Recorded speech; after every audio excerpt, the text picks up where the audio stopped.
మాజీ మంత్రి TDP senior నేత యనమల రామకృష్ణుని చంద్రబాబు దూరం పెడుతున్నారా? ఆయన ఆశించిన రాజ్యసభ సభ్యత్వం దక్కకపోవడమే దీనికి నిదర్శనమా? కాకినాడ సెజ్ భూములకు సంబంధించి కాకినాడ పోర్టు యజమాని కేవీ రావుపై ఆరోపణలు చేస్తూ యనమల రాసిన లేఖ కారణంగా ఎలాంటి రాజకీయ పరిణామాలు సంభవించాయి? పదవి ఇవ్వకపోవడంతోనే ముఖ్యమంత్రి చంద్రబాబును యనమల బ్లాక్మెయిల్ చేస్తూ లేఖ రాశారని టీడీపీ నేతలు చేస్తున్న ఆరోపణల్లో ఎంత నిజం ఉంది? ఎన్టీఆర్ను పదవిలోంచి దించేయడంలో చంద్రబాబుకు శక్తి వంచన లేకుండా సహకరించిన యనమల నేడు తనకు అలాంటి అవమానకర పరిస్థితి ఎదురవుతోందని భావిస్తున్నారా? యనమల లేఖ నేపథ్యంలో టీడీపీ తాజా రాజకీయాలపై ప్రముఖ జర్నలిస్ట్ కొమ్మినేని శ్రీనివాసరావు కామెంట్ ఇప్పుడు చూద్దాం. తెలుగుదేశం సీనియర్ నేత యనమల రామకృష్ణుడుకు ఇప్పుడు అవమాన భారం ఎలా ఉంటుందో రుచి చూస్తున్నట్లుగా ఉంది. వైరుపక్షం విమర్శలు చేస్తే వాటిని తిప్పికొడతారు, కానీ స్వపక్షం నుంచే అవమానకరమైన వ్యాఖ్యలు ఆరోపణలు ఎదురైతే వాటిని నేరుగా తిప్పికొట్టలేక అలాగని జవాబు ఇవ్వకుండా ఉండలేని పరిస్థితి ఏర్పడుతుంది. యనమల ప్రస్తుతం అదే దశలో ఉన్నట్లుగా అనిపిస్తుంది. ఏకంగా ఆయన్ను టీడీపీకి చెందిన కొందరు బ్లాక్ మెయిలర్గా అభివర్ణించడం విశేషం. గతంలో స్పీకర్గా యనమల రామకృష్ణుడు పదవిలో ఉన్నప్పుడు టీడీపీ వ్యవస్థాపకుడు మాజీ ముఖ్యమంత్రి ఎన్టీ రామారావుకు జరిగిన పరాభవం సంగతిని ఈ సందర్భంలో పలువురు గుర్తు చేసుకుంటున్నారు. యనమలకు పార్టీలో ఇప్పుడు సరైన గుర్తింపు లేకుండా పోయింది. తాను ఆశించిన రాజ్యసభ సభ్యత్వం దక్కకపోవడం ఒక అవమానంగా ఉంది. కాకినాడ సెజ్ భూములకు సంబంధించి ఆయన కాకినాడ పోర్టు యజమాని కేవీ రావుపై చంద్రబాబుకు రాసిన లేఖ తీవ్ర కలకలం రేపింది. ఈ లేఖ రాసిన యనమలపై టీడీపీలోని కొన్ని వర్గాలు మండిపడుతున్నాయి. పదవి ఇవ్వలేదన్న అక్కస్తో ముఖ్యమంత్రి చంద్రబాబును బ్లాక్మెయిల్ చేయడానికి ఇలా లేఖ రాశారని సోషల్ మీడియాలో ఆయన్ను తీవ్రంగా విమర్శిస్తూ కొందరు టీడీపీ మద్దతుదారులైతే దూషణలకు దిగుతున్న తీరు ఘోరంగా ఉంది. బహుశా ఈ అవమానకర పరిస్థితి తనకు ఎదురవుతుందని యనమల ఎప్పుడూ ఊహించి ఉండకపోవచ్చు. యనమలకు కూడా ఎన్టీఆర్ఏ 1983లో తొలిసారి రాజకీయ అవకాశం ఇచ్చారు. తొలుత ఎమ్మెల్యేగా, ఆ తర్వాత మంత్రిగా, 1994లో స్పీకర్గా పదవులు పొందారు. అయినా రాజకీయాల్లో దయాదాక్షిణ్యాలకు కృతజ్ఞతలకు తావు ఉండదని ఎన్టీఆర్కు స్వయాన అల్లుడైన చంద్రబాబుతో పాటు యనమల వంటి పలువురు టీడీపీ నేతలు రుజువు చేశారు.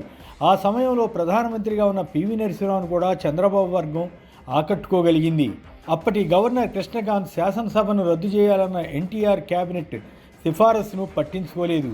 మంత్రి పదవి నుంచి బర్తరఫ్పై ఉన్న చంద్రబాబుకు ఆయన ప్రాధాన్యం ఇచ్చారు. శాసనసభలో జరగవలసిన బల పరీక్షను స్పీకర్ యనమల చేతిలో గవర్నర్ పెట్టారు.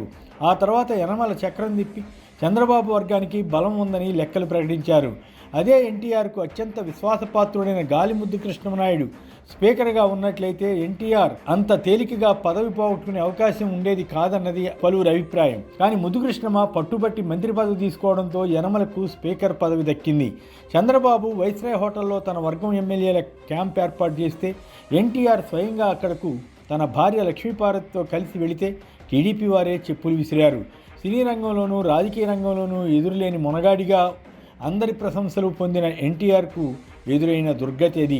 ఆ తర్వాత ఎన్టీఆర్ ఆసుపత్రిలో ఉన్నప్పుడు స్వయంగా గవర్నర్ వెళ్ళి ఆయన నుంచి రాజీనామా పత్రం తీసుకున్నారు. చంద్రబాబు ముఖ్యమంత్రి అయిపోయారు. పిమ్మట అసెంబ్లీ సమావేశంలో తన వాదన వినిపించడానికి ఎన్టీఆర్ పలుమార్లు ప్రయత్నించారు. ఆయన చంద్రబాబుపై విమర్శలు గుప్పించడానికి యత్నించగా స్పీకర్గా ఉన్న యనమల పదే పదే మైక్ కట్ చేసేవారు. ఆ అవమానం భరించలేక ఎన్టీఆర్ తన గ్రూప్ ఎమ్మెల్యేలతో కలిసి బయటకు వెళ్ళిపోయారు.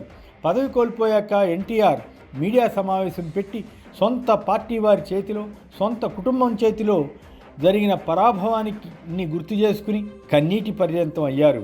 రాజకీయాల్లో ఎంత పెద్ద నాయకుడైనా ఒక్కోసారి ఇలా అవమానాలకు గురవుతారని చరిత్ర చెబుతోంది. ఇప్పుడు యనమల వంతు వచ్చినట్లుగా ఉంది. 2019 వరకు చంద్రబాబు క్యాబినెట్లో మంత్రిగా ఉన్న యనమల ఆ తర్వాత కూడా ఎమ్మెల్సీగా శాసనమండలిలో ప్రతిపక్ష నేత హోదాలో ఉన్నారు. 1983 నుంచి 2004 వరకు అసెంబ్లీ ఎన్నికల్లో గెలిచిన యనమల తదుపరి ఓటమి పాలయ్యారు. అయినా ఎమ్మెల్సీ పదవి పొందగలిగారు. 2014లో పార్టీ అధికారంలోకి వచ్చాక మంత్రి పదవి పొందిన యనమల చంద్రబాబు తర్వాత సీనియర్ నేతగా గుర్తింపు పొందారు. అశోక్ గజపతిరాజు వంటి ప్రముఖులు ఉన్న యనమలకే ఎక్కువ ప్రాధాన్యత ఉండేది.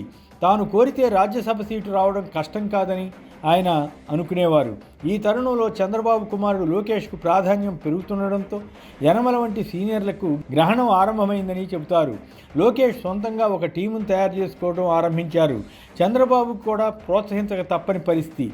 ఈ దశలో 2024లో టీడీపీ, బీజేపీ, జనసేన కూటమి అధికారంలోకి వచ్చాక యనమలకు మంత్రి పదవి దక్కలేదు.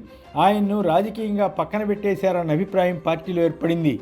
పూలమ్మిన చోట కట్టెలమ్మలేనట్లుగా యనమల ఏటు రాజకీయాల నుంచి వైదొలిగి పార్లమెంటుకు వెళ్లాలని తలపోశారని అంటారు. కానీ చంద్రబాబు, లోకేష్లు ఆయనకు కాకుండా వైసీపీ నుంచి వచ్చిన బేదా మస్తాన్ రావుకు, పలు అక్రమాల ఆరోపణలు ఉన్న సానా సతీష్ వైపు మొగ్గు చూపారు. నిజానికి ముగ్గురు వైసీపీ రాజ్యసభ సభ్యులను ప్రలోభపెట్టి రాజీనామా చేయించిన టీడీపీ తన సొంత పార్టీ నేతలకు ఈ పదవులను కేటాయించుకోలేకపోయింది. కానీ కాలచక్రం మారుతుంది కదా. గతంలో ఎన్టీఆర్కు ఏ విధంగా అవమానం జరిగిందో ఇప్పుడు యనమలకు కూడా ఆ స్థాయిలో కాకపోయినా అదే తరహాలో పార్టీలో అవమానాలకు గురవుతున్నారని పలువురు విశ్లేషిస్తున్నారు.